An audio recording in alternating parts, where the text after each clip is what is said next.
Hello বন্ধুরা, আজকের আবারও চলে আসলাম নতুন একটা ভিডিও নিয়ে।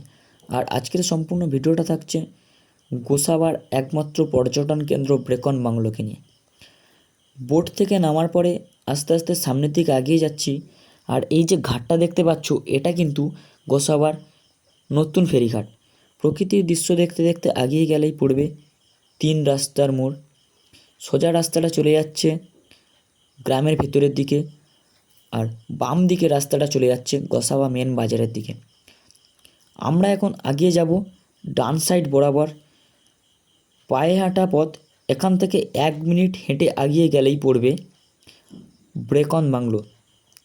গ্রাম্য পরিবেশের মধ্যে দিয়ে হেঁটে হেঁটে এগিয়ে যাচ্ছি আর তোমাদের চারিধারটা দেখিয়ে দেওয়ার চেষ্টা করছি। অবশেষে পৌঁছে গেলাম। এটা কিন্তু ব্রেকন বাংলোর মেন গেট। এখান থেকে এন্ট্রি টিকিট কেটে ভেতরে গিয়ে তোমাদের চারিধারটা দেখিয়ে দেওয়ার চেষ্টা করব। আর এই সেই ঐতিহাসিক জায়গা যেখানে 1932 সালে স্যার ড্যানিয়েলের আমন্ত্রণে কবিগুরু রবীন্দ্রনাথ ঠাকুর এসেছিলেন গোসাবাতে। এই ব্রেকন বাংলোয় 3 দিন কাটিয়ে গিয়েছিলেন তিনি। একদিকে যেমন আমরা দেখতে পেলাম রবীন্দ্রনাথের মূর্তি, অপর দিকে দেখতে পাচ্ছি বৌদ্ধদেবের মূর্তি। আর যদিও আজকের ভিড়টা একটু কমই আছে অফ ডে থাকার কারণে, আর ভেতরটা খুব সুন্দর, চারিধারটা সাজানো গোছানো।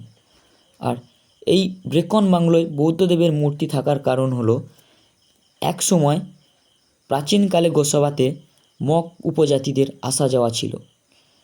আর এখানে দেখতে পাচ্ছি এক টেবিলে স্যার ড্যানিয়েল আর কবিগুরু রবীন্দ্রনাথ ঠাকুর কথোপকথন করছে।